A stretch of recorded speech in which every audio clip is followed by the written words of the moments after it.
Coming up, another episode of Interesting People, Interesting Times with Kay on MITE Radio.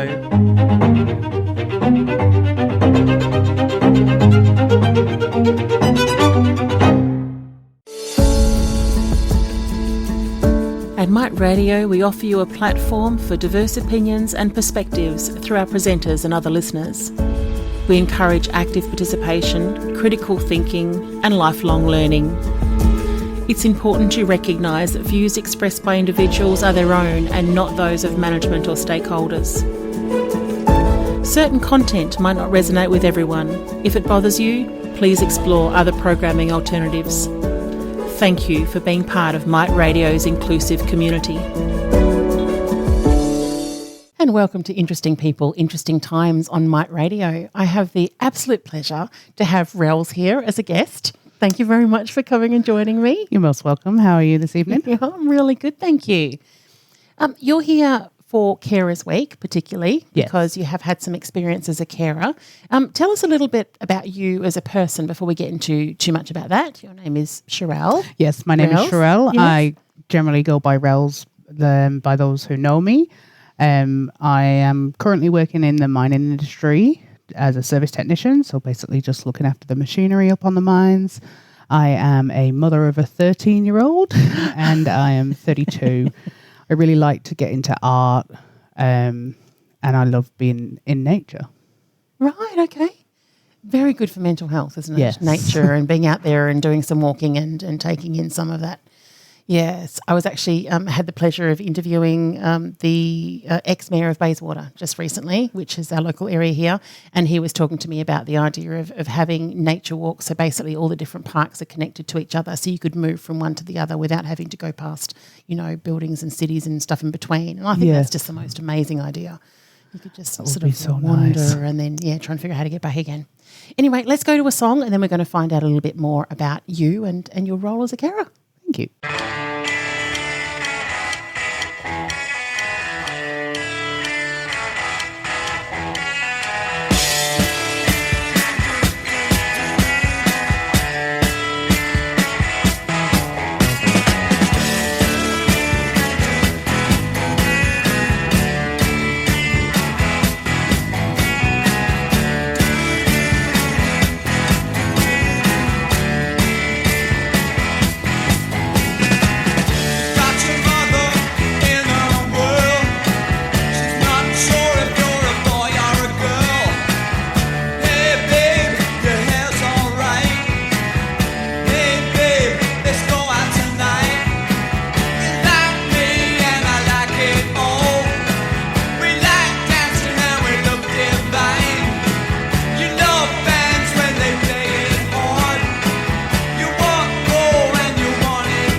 So we enjoyed a bit of David Bowie there.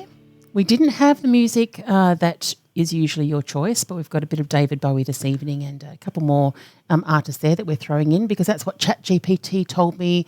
It was more likely to be the kind of music that you would like if you were choosing music between David the 40s Bowie. and the 80s. I love David Bowie. Fabulous. So ChatGPT has done it again. Good job.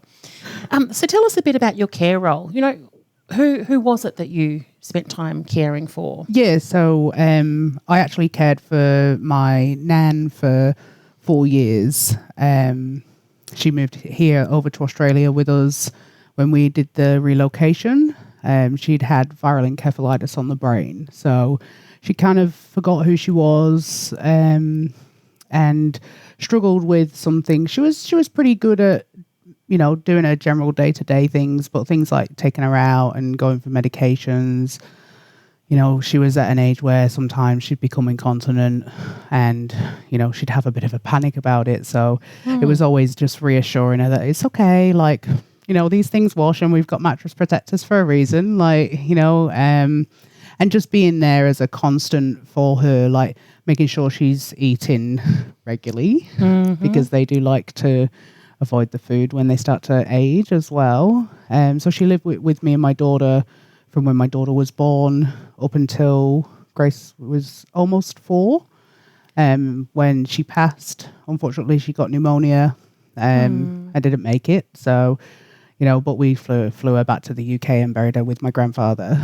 Nice. But it was, you know, the relationship between myself and my nan was always amazing. But the relationship for my daughter with my nan, like she was on a walker because she had a hip replacement, and my daughter used to sit on the walker and she'd walk around with Grace. And, you know, my daughter was whistling by 18 months, which is not a normal thing, apparently, which I didn't know until the health nurse came in and was like, was that Grace whistling? I was like, yeah, my nan and Grace whistle at each other. So, you know, it was a really beautiful experience and hard at times, you know, because she didn't want to be here anymore. She wanted to be with my granddad, you know, and reassuring her that she was loved and she'll join my granddad when it's time. Yeah, that was always quite a difficult conversation with her. And then I went on to caring with MSWA. Right. So I did that for 5 years. I did palliative care with them. Okay. And general house duties and personal care stuff. So I had clients ranging from 7 months to, I think my oldest was 99, so almost 100. Wow. Yeah. Yeah, she so I had a lot of clients, and the palliative care, I think, was really difficult, but it was also one of the most beautiful experiences I've had, to allow a family to spend time with their loved ones and not have to worry about the personal care and the feeding. And, you know, so I'd go into my clients and I'd shower, I'd change them, I'd feed them if they were at a space where they weren't able to feed themselves, and just change beddings and things like that, so that the family could just enjoy the person, rather than their final memories being of all the excess care needs that that people at the end of life need. Yeah. You know, I think my role there was just to allow a family to enjoy their human before their human passed on. Yeah. Let's go to some more music and come back and talk a little bit more about your role as a carer and the challenges that you face doing it.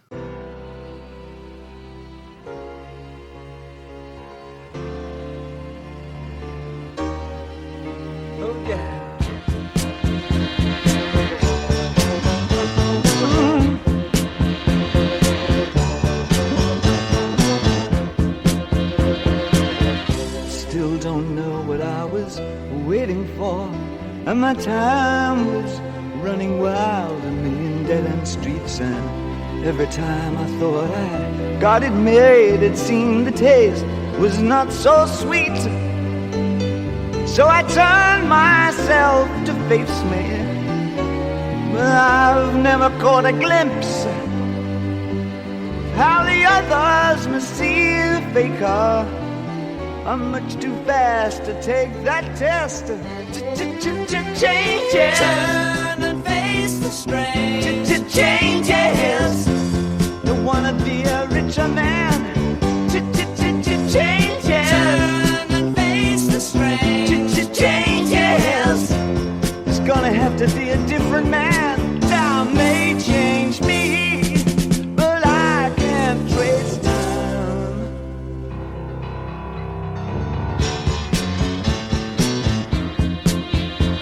Yeah. I watch the ripples change the size, but never leave the stream of warm and permanent sand.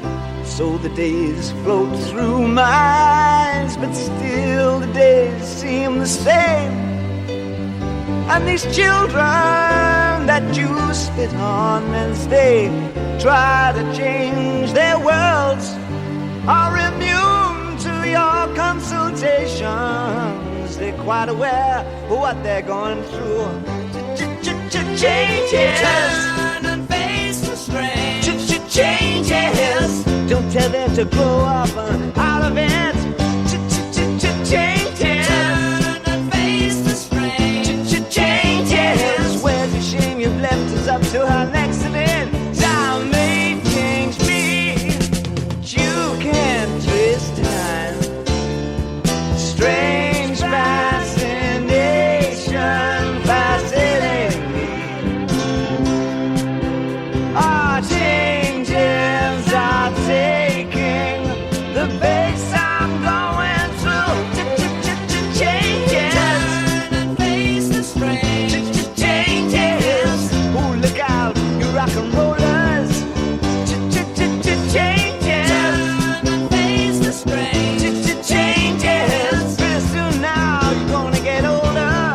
Time may change me, but I can't trace time. I said that time may change me, but I can't trace time.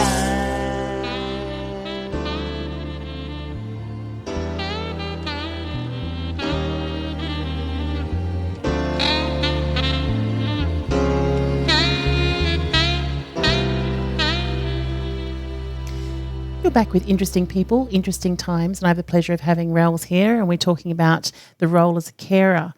I'm particularly interested in the unpaid caring role because one of the things that I've recognised recently is that carers rarely, unpaid carers, family carers, rarely choose the role. It gets imposed upon them. Yep. So you can't really pick the kind of type of personality of somebody that's going to go into an unpaid carer's role for family because they just end up with it. Yes. So when did you realise that you were going to be in this position of being a carer? Did that sort of sneak up on you?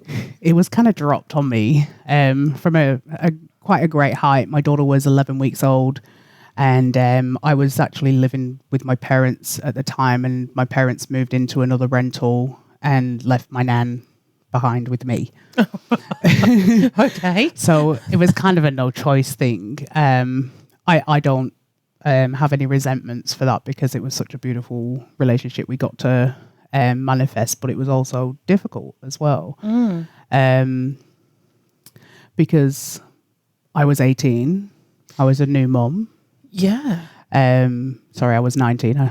I was pregnant at 18, but had her at 19. So I was 19. I was a brand new mum. You know, she was 11 weeks old, and I had a 74-year-old lady that I had to care for, along with working full time. You know, it was a lot to juggle. It really was a lot to juggle. How do you think you coped? Not well at times. Not well at times. It was depending on my village. You know, for my sanity, it was having friends and people that I could go and vent to, because, you know, old people aren't always the easiest people to live with. And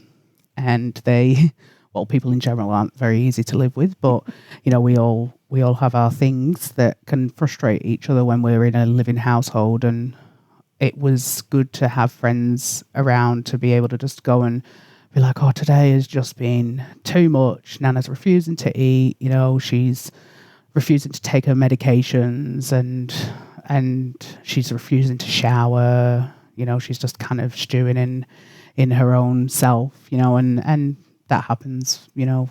She struggled,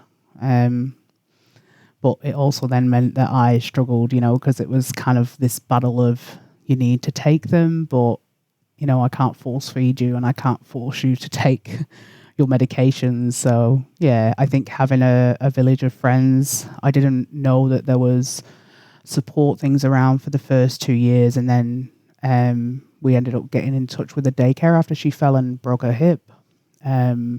They said, you know, they actually then reached out and were like, hey, these are the options that you have as help for respite. So once a week, with a great fight, I would get her out the door for the day, and that was generally my day off. So I could go and do my errands and things and have kind of an hour in the house just to myself, you know, like just to blare my music as loud as I wanted to and dance around and maybe scream in the garden, you know? So Wow. Okay, we're going to have some more David Bowie and be right back. Who plays the magic songs of the 40s to the 80s? We do. We are MITE Radio, making IT easy and enjoying great tunes.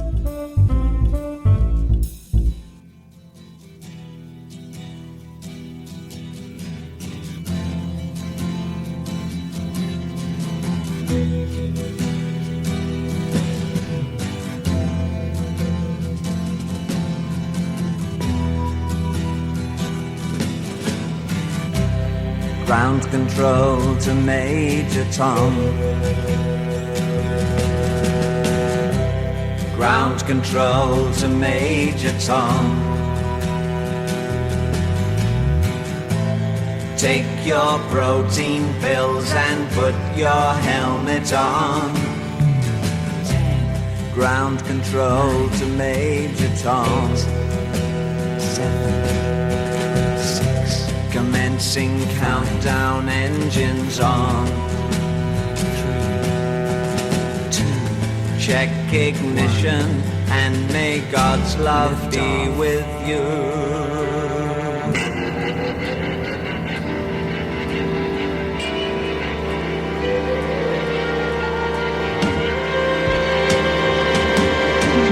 This is ground control to Major Tom.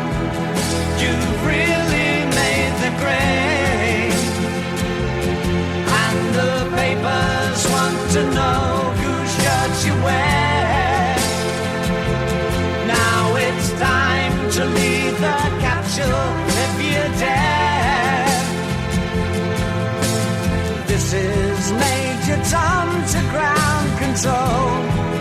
I'm stepping through the door, and I'm floating in a most peculiar way, and the stars look very different today. For here am I sitting in a tin can.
And tell us, Tony, what do you have on the Tech Absurd today? Look, it was a borderline between Tech Absurd and the Innovation Hub, but I've decided to go. I've decided to go absurd because it really does sound necrobiotics. Oh, really? Necrobiotics. It's merging technology with This the has got to have with the anything to do with the macabre. Vin Diesel? 'Cause I would like that. So, in the realm of emerging future technologies, there exists a unique intersection of amazing potential and eerie undertones. Necrobiotics, as the name suggests, ventures into the territory of reanimating deceased entities as robotic counterparts. Ooh. This concept, reminiscent of unsettling horror narratives, is being explored at Rice University. So a team of researchers at Rice have embarked on an unconventional path by transforming deceased spiders into robot-like grippers with the capacity to manipulate objects. No. The process involves injecting air into the spider's body, and the method exploits the arachnid's natural hydraulic system, which propels spider blood, Why would the you hemolymphs, do such into the a limbs, thing? causing them to extend.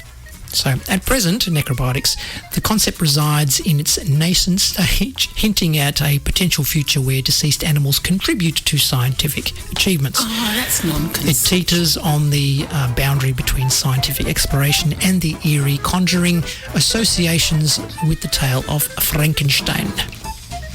As the technology evolves, it remains to be seen whether it will unlock new realms of discovery or tread into the territories more akin to science fiction. I think it's just absurd. On that, we agree.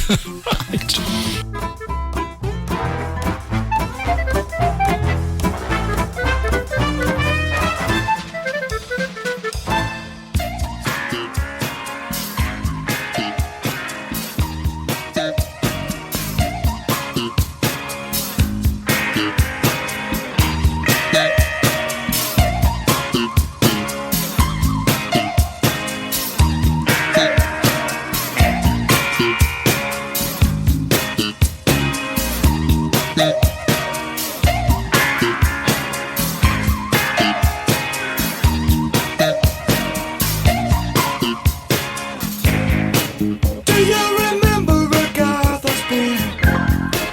It's such an early song. I've heard a rumor from ground control. Oh no, don't say it's true. They got a message from the action man. I'm happy, hope you're happy too. I've loved all I've needed love. Saw the details fall away. The shrieking when nothing is killing. Just pictures of trap girls and synthesis. And I ain't got no money and I ain't got no hands. But I'm hoping to kick because glad it is glowing. Ashes to ash and funk to funk it. We know Major Tom's a junkie, strung out in heaven's high, hitting an all-time low.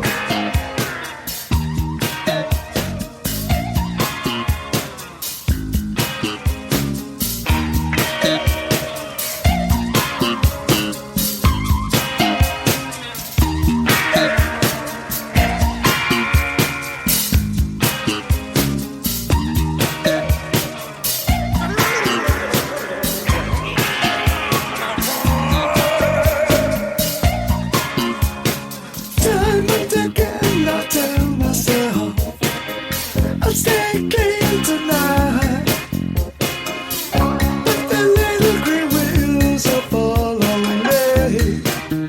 Oh no, not again. I'm stuck with a valuable friend. I'm happy, hope you're happy too.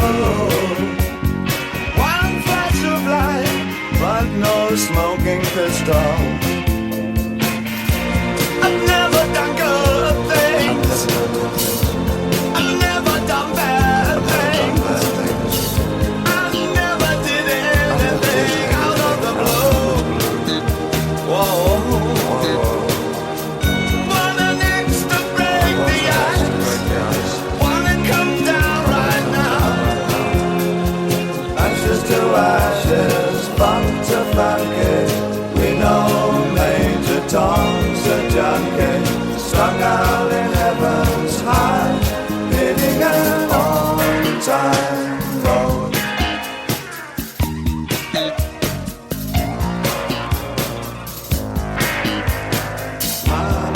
said, to get things done, you better not mess with Major Tom.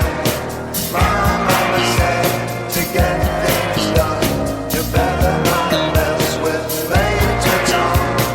My mama said, to get things done, you better not mess with Major Tom. My mama said, to get things done, you better not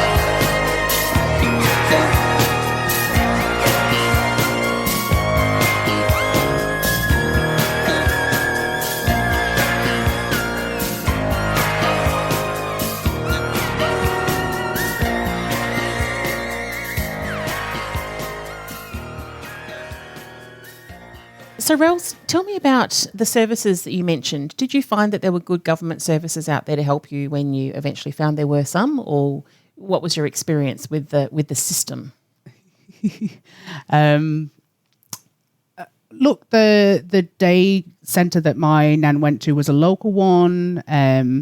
They were really, really great until they were not. My nan actually, the reason my nan broke her hip was because the daycare centre dropped my nan home and didn't ensure she went into the house. She'd forgotten her keys. Now, all over her file is that she's had viral encephalitis, has some memory issues, doesn't really know the area very well, kind of stays to the house.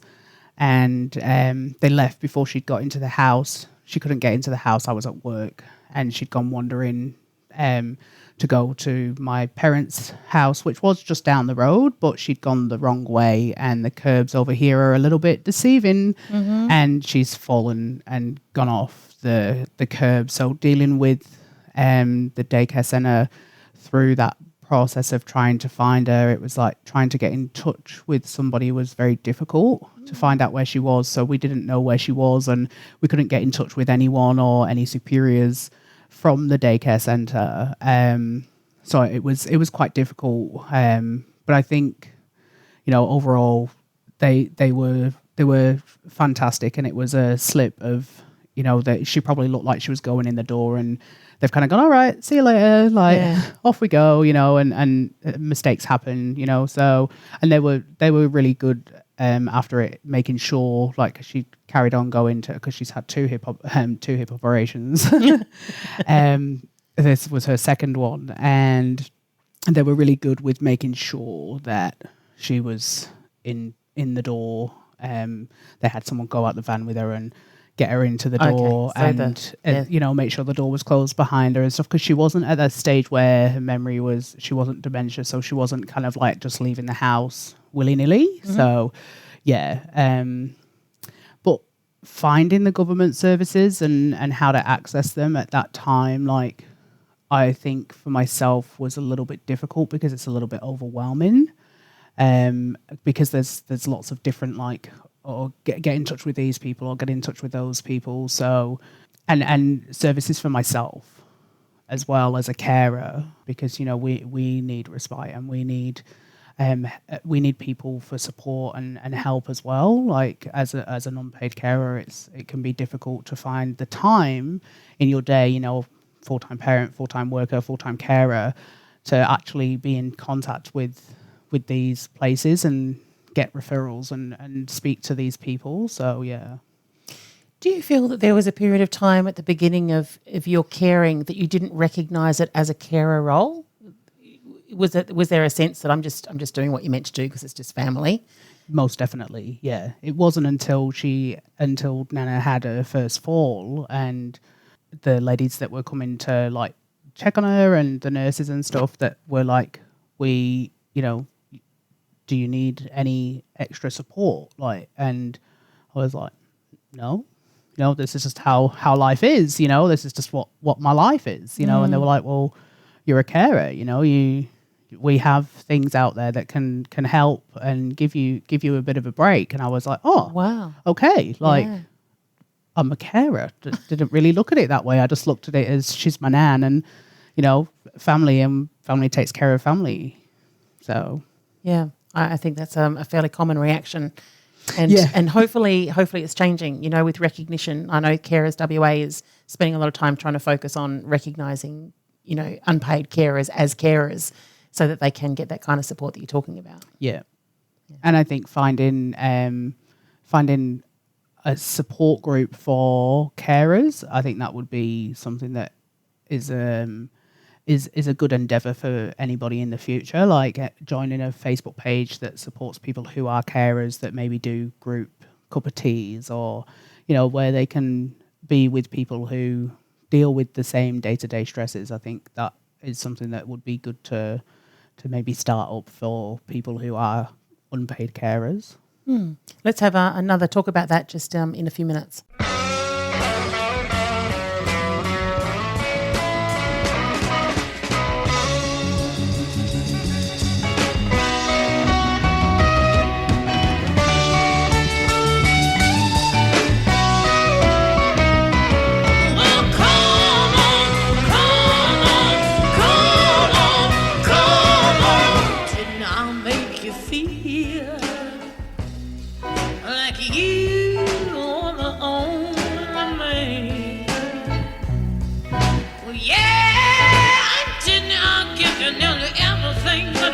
Possibly can. Honey, you know I did. And each time I tell myself that when I think I've had enough, but when I'm gonna show you, baby, that a woman can be tough. I want you to come on, come on, come on, come on, and take another little piece of my heart now, baby. Take another little bit of my heart. Yeah, yeah, yeah, yeah.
Welcome back to Interesting People, Interesting Time. Talking with Rells here about talking about technology. Actually, we just touched on the idea of getting groups of people together using something like Facebook. Now, we're talking a few years ago that you were a carer with your nan. Do you think that technology changes would have made it easier now to try and connect with other services and other groups of people who are in a similar situation? I do think the way technology has changed is definitely advanced from when I was doing caring. I think the accessibility of the services that are around are a lot easier to find, like Health Direct. You go onto there and they have such a array of information for carers, which makes it easier because it's compiled into one place rather than trying to find, reviews over different companies and different facilities that do these things. It's all in one place. And the links are there. Like, yes, you have to link to somewhere else and do your research, but it actually makes it a lot less overwhelming. Yeah. Yeah. That makes absolute sense. It occurs to me, Rells, that having been through some medical issues myself, that when people very, helpfully say, if there's anything I do, then let me know. That's really nice. And I know that they often mean it. But I found that it was actually quite difficult to accept that kind of help when it was fairly generic. Mm-hmm. Does that kind of resonate with you? And if somebody else was in a situation that they knew a carer, with your experience, what would you recommend that they offer, or how would you recommend that they approach somebody to actually offer, maybe, I don't know if practical help would have been more useful, or if just having somebody to talk to would have been helpful. Can you provide any insight? Yeah, I think for myself, when you look at those offerings of help, pride and ego gets in our way much more often than we would like them to. We think, no, we've got this, people are living their own lives. They're busy with their things. They don't need to deal with my things as well. So I think given a generalized offer of help generally won't be received with, yeah, I need this doing or this doing. I've found what works better in when I offer help to other people. It's rather than me saying, oh, is there's anything I can do? Let me know. It's like, hey, I'm going to cook you some meals for this week and bring them over in a plastic container. When's good for me to drop them off? Or, hey, I'm going to pop over for a brew. Let's get your washing on and put it on the line. While I'm here for an hour. Let's do a chore together. Let's body double and hang out. That way you're doing a chore, helping. You're chatting, having an event, and you're spending time with your friend. So, and in a space where, because generally when you have, a friend who cares for somebody, if you say, do you want help? They'll generally be like, oh, no, I'm all good. Yeah. Because right. they can't, it's a decision-making process, so they've already got so much decisions to make. So asking them if they need any help, that's another thought process where they've got to go, what do I actually need help with right now? Right. And a lot of the time they don't know. So their first reaction is just to go, oh, no, all good. And later on, they may sit there and go, I should have asked her to go, just to help me weed in the garden or help me by putting my washing on the line. It can be really simple, menial tasks. So yeah, I found being more direct with it. Like, so when I see people maybe struggling with loss, or they're a carer, or they have, new children, it's like, rather than saying, do you need any help? I'm like, hey, I'm going to cook some extra meals up and bring them round in a container. What day would be good? And that gives them the option of saying, actually, meals I'm actually okay with. However, now that you've offered, could you do this instead? Yes, correct. It's an easier, yeah. Well, when my friend had a baby, I was like, I'm making these extra cartons up. Like, normally they'd go in my freezer just for me, but I just said, I'm going to bring them round. What day would be good? And they were like, actually, I don't need food, but I really could do with some laundry detergent and some dish soap. So I went to the shops. Pick something up from the shops, yeah. And I got laundry detergent and soap. Wow. It was just something simple like that. Because you don't think about, if somebody's a full-time carer, they can't just leave the house to duck out and grab something. Yes. You can't get it dropped off from Woolies or Coles because you've got some sort of minimum you have to meet. It's actually quite hard, yeah. Yeah. I had never considered that. All right. I'm going to spend some time thinking about that through some more music. Making your family our family. MITE Radio. Making IT easy.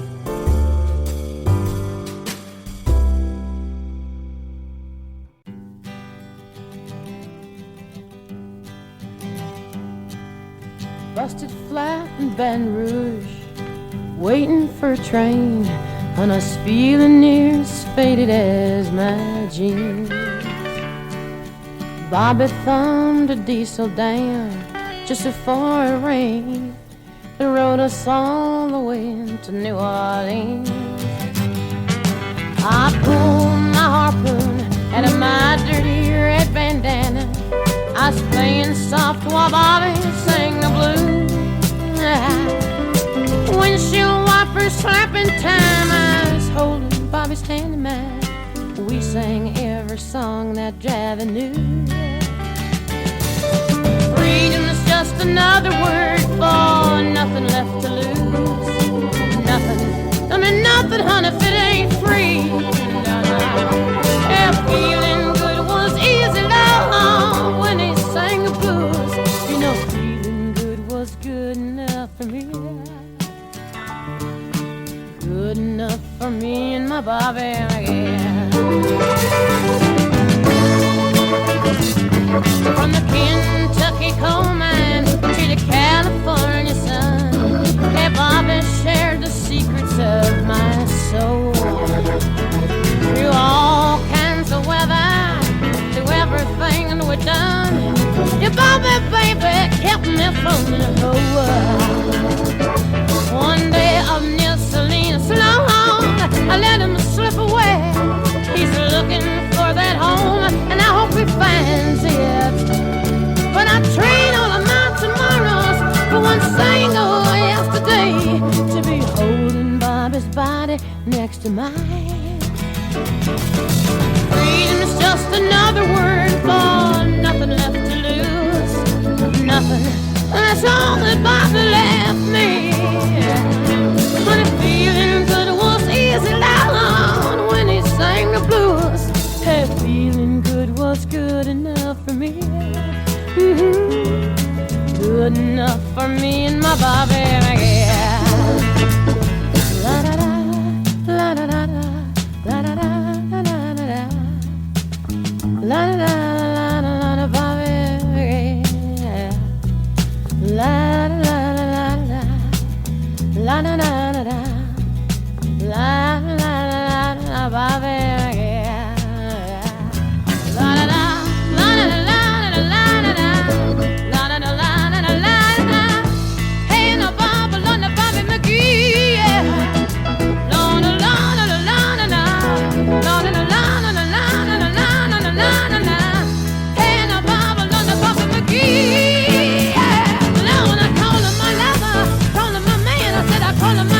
The best I can, come on, and the Bobby, Lord, and the Bobby McGee, yeah. Lord, Lord, Lord, Lord, Lord, Lord, Lord, Lord. Hey, hey, hey, Bobby McGee,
means something absurd is coming your way. Yes. Tony? Look, it's getting, with winter on the way, yes. our hands can get really cold, especially when you're using devices. Do you notice This is that? Like true. if you're using your mouse, it can get really quite cold. If you're using your phone in bed, you're all covered up to your nostrils, but hands out. yeah. So And you have a solution for us, or technology does? So why not consider hand warmers, right? Yes. But these hand warmers are crafted to look like pieces of toast. So, To keep your hands toasty. I get it. Yes. And they're USB powered. So they actually do warm up. So they've got these little heating elements inside them. So you'd expect them, if you wanted them to be toasty, you'd expect them to be shaped like toast. So USB toast warmers, no unsightly cables. They've actually got battery packs built into them, little batteries built in them as well. So, they're self-contained. You might think it might be difficult to use things with your fingers covered up by toast, but they actually sit from your wrist going forward. So your fingertips stick out, and the bottom piece of toast is smaller, so it goes into the palm of your hand.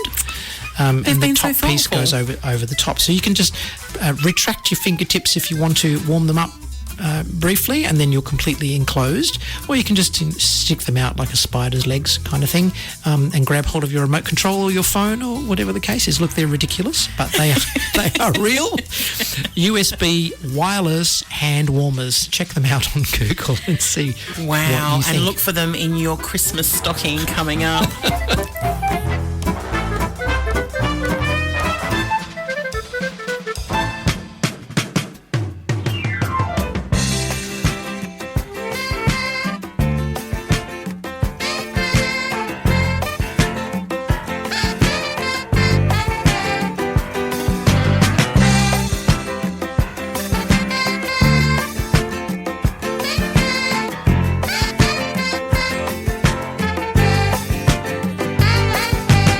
They pulled in just behind the bridge. He lays her down. He frowns. Gee, my life's a funny thing. Am I still too young? He kissed the and there. She took his ring, took his babies. It took him minutes, took her nowhere. Heaven knows he'd have taken anything. All night. She wants a young American.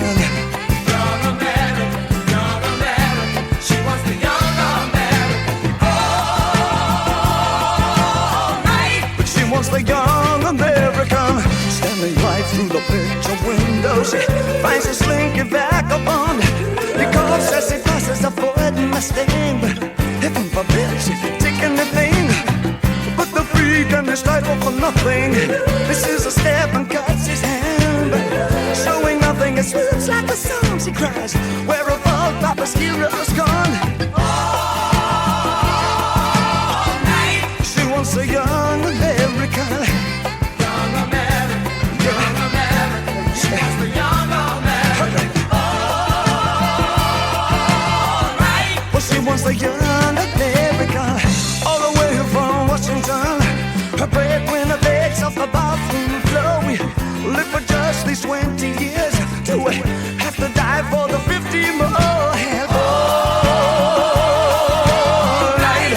He wants the young American. Young American. He wants the young American. All right. Well, he wants the young American.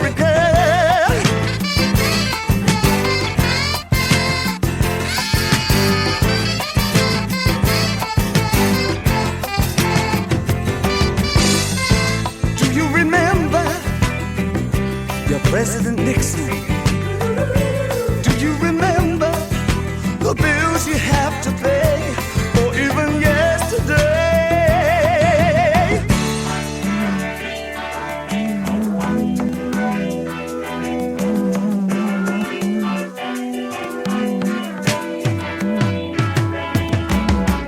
Have you been on American? Just you and your idle simple set so loud. Leather everywhere, and not a miss left from the ghetto. Well, would you carry a visa? Just in case of depression. Sit on your hands on the bus of survivors, blushing at all the Afro-Sealers. Ain't that close to love? Well, ain't that close to love? Well, it ain't that Barbie doll. heart's been broken just like you have. All night, what the young American. Young American. All right. All right. You want the young American. You ain't a pimp, you ain't a horse. A pimp's got a caddy and a lady got a Chrysler. Rick's got the stack, White's got a soul train. Mama's got cramps and look at your handshake. I heard the news today, oh boy. I got a sweet and you got the feel. Is there a man who can say no more? Is there a woman I can suck on the jaw? Is there a child I can hope without judging? Is there a pen that will write before they die? Ain't you proud that you stuck our faces? Ain't there one damn song that can make me break down and cry?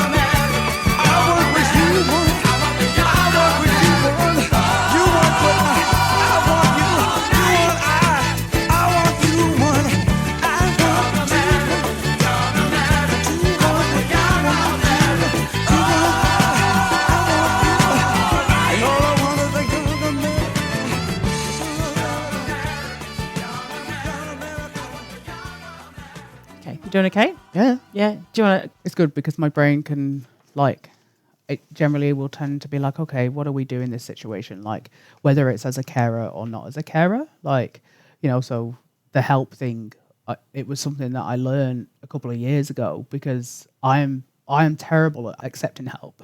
I will help all the time, but offer the take help? No. But I learned that actually being more direct with what you, hey, look, I noticed the other week when I came, your lawns need a mow. I'm going to bring my mower around and we'll have a mow and drink a lemonade and catch up. You know, because sometimes life is so busy that those little things we can't get to. Hey, I'm mowing my lawn today. I'm going to bring the mower around. And, you know, you don't have to make them feel shame because some people can feel shame around it as well. Like they get to that like, oh, they're not should my be able to lawn. Like, cope. I should be able to cope. do it, Like, yeah. you know, hey, I'm mowing my lawn today. I'm going to put my mower in the back of my car and come and mow yours as well. And they can either be like, oh, no, it's all good. I've got someone coming on this week, you know, or they're like, oh, my God, thank you. That would be such a help, you know, because you're actually not making them make a decision because we make so many decisions in a day. We decide to brush our teeth, what we're eating for breakfast, what we're doing for today, what we're doing this, what we're doing that, what we're doing that. When someone throws it's like when you say, what do you want to go to eat? Oh, I don't know. Hey, babe, we're going to go for Chinese. Oh, actually, I want Mexican. Sweet. Yeah. There we go. Like, Yeah. or, hey, babe, we're going to go and grab a pizza, you know, or, hey, babe, I'm cooking this tonight. Oh, actually, could we have this instead? Yeah, sweet. I like the idea of offering a selection of things because it's fairly important that if I'm offering something, it's not overwhelming for me to do. Like if I was to say, you know, how can I help? And somebody says you can mow the lawn. It's like, oh God, for me, trying to figure out where the lawnmower is and trying to start a lawnmower, that's overwhelming. Yeah. But if I can say, look, I'm happy to give you lifts places or I can organise, you know, some clothes or some shopping or drop off meals. Those things are all easy for me. Yeah, yeah. Because I'm already doing something similar and it's... And even phrasing it in that way, like, so rather than being like, oh, if I can help in any way, let me know. Like, you offer the help that you can give.